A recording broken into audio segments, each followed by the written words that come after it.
We are catching up with Council Member Olgy Diaz. She is our at-large member of Council Position number 7.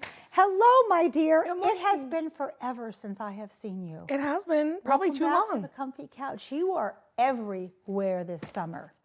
Last I saw you, I believe you were looking up at the Juneteenth flag as it was being raised. Sweetie, do you ever sleep? I do. You do, just a little Mostly in the morning. I'm not a morning person. You know what? You caught me at a good moment. Yeah, I did. So most cities, let's talk about this, because Pride is the first thing that we're going to talk about. Most cities, like our sister city here, Seattle, Pride is in June, whereas Tacoma celebrates it in July. Can you share with us and our audience how this July tradition got started and why it's important for our LGBTQIA2S+ community?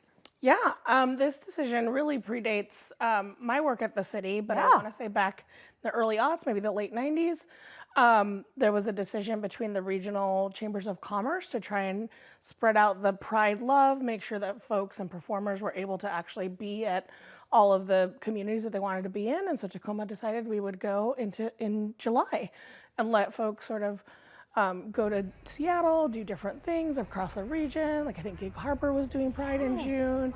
Puyallup does Pride in June, so we're still the big mainstay for July, and that's not uncommon across the country. There's other folks who I've heard of other communities do August. So absolutely. But Tacoma, July is Pride, so we get the privilege of having 2 months. We do. I mean, and how fabulous is that we get to be a part of the Seattle Pride, all the areas that they celebrate. And then, just when we think we're exhausted, it's time for Tacoma to do this. So we've got some beautiful footage of our previous Pride Fest. What do you think we can expect this year, Olgy? It's in a new location this year, so we're moving up to Wright Park. I think we've been there in the past. We have. Different from last year. We'll have a little bit more tree cover and shade. I know we heard a lot of feedback that it was real hot last year in the sun. Was. So excited to get up to Wright Park. We'll be on the light rail. I think it'll be a really fun time for folks this year. And you're right, last year was hot. It was downtown last year and all that cement, but it never seems to dampen the after hour celebration, the people who come out. Olgy, you are known, at least in my heart, for speaking out on issues that are important to you. You never miss a beat to bring it back home. This year, and I was so tickled to see this, you published 2 op-eds in our News Tribune. Can you share with us why you co-authored these and what message you want the Tacoma community to take away from? Because Olgy, there's just not enough time in the day for you to co-author things that come across your desk that are so important. So first off, why these 2 issues? Yeah, so one was about the trans Pride flag raising that we did back for Trans Day of Visibility. Yes. Because that was the first time we've ever gotten to do that here in the city of Tacoma. It was a big deal for us. We actually created a flag policy that now lets us raise the flag for multiple events, including when we just did Juneteenth. Yes. And the other one was about immigrants and our ability to know our rights and our need to be able to look out for one another in this community. As we know, ICE raids are happening, different things are going on in the nation, and we want to make sure Tacomans are safe. Yes. And the big takeaway from both is about visibility. As a queer woman of color on the council, as a Latina, as daughter of immigrants, I know firsthand that we got to be looking to our leaders to lead and to stand up for us. And as that person, I have to speak up. I don't have the luxury of sitting down, being quiet and hiding, and I have to use that privilege to make sure that I'm educating folks, telling people that we're here to stay, and that how we're gonna make sure that we collectively keep each other safe. Because even though I would love city government to be able to do that, we can't do all of that. But it's gonna take all of us together working hard. And I think to the tune of visibility, I'm also really excited to share this Pride Month. We're getting a Pride crosswalk finally here in the city of Tacoma. Oh my gosh, say it again. We're getting a Pride crosswalk. Okay, I was like, okay, I know I'm not dreaming because you said it again. How many years I've lived in Tacoma now for 28 years, and before that, I lived on Capitol Hill, so I'm in Seattle, so I'm very familiar with those crosswalks, and I have just been pining for one of these. Tell me, how did this happen? How did our city council, how did you make this happen? I got to build on the work of Ryan Mello and other folks who came before me who had been asking for this crosswalk because lots of other major cities in Washington have them. Spokane has one, Seattle has one, I think Vancouver just got one.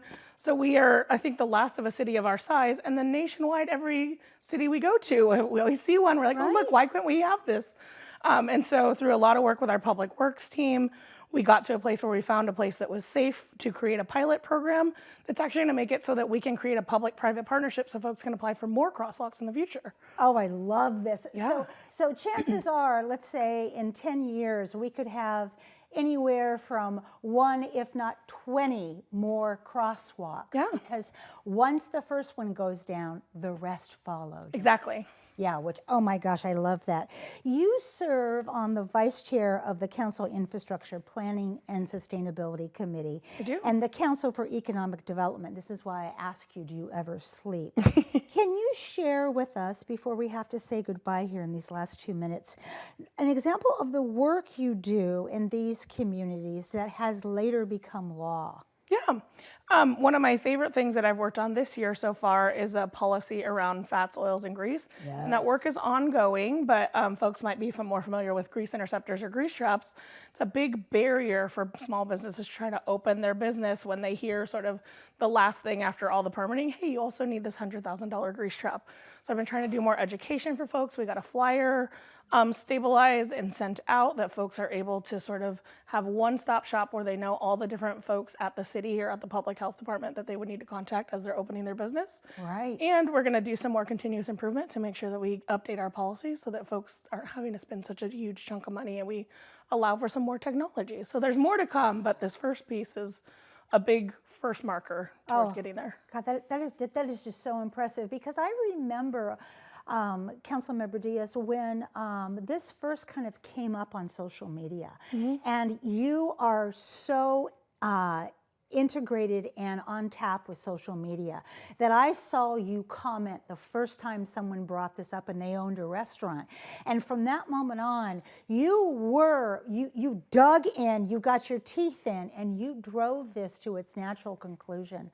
I cannot thank you enough, because this great city, we are known for our brick and mortar restaurants. Yep. And let me tell you something, some of the best food comes out of Tacoma. It does. But having that last minute huge bill and that huge hurdle, you have alleviated all that and turned this into a happily ever after. We're working on it. More to come. I want you back on this couch sooner than later, and promise Absolutely. me that you will take care of yourself, because the goodness that comes out of this heart is life-changing. Thank you. My pleasure. We have much more to come on Cityline. Don't go away. We're going to do a little bit of musical chairs, and we'll be right back after this quick break.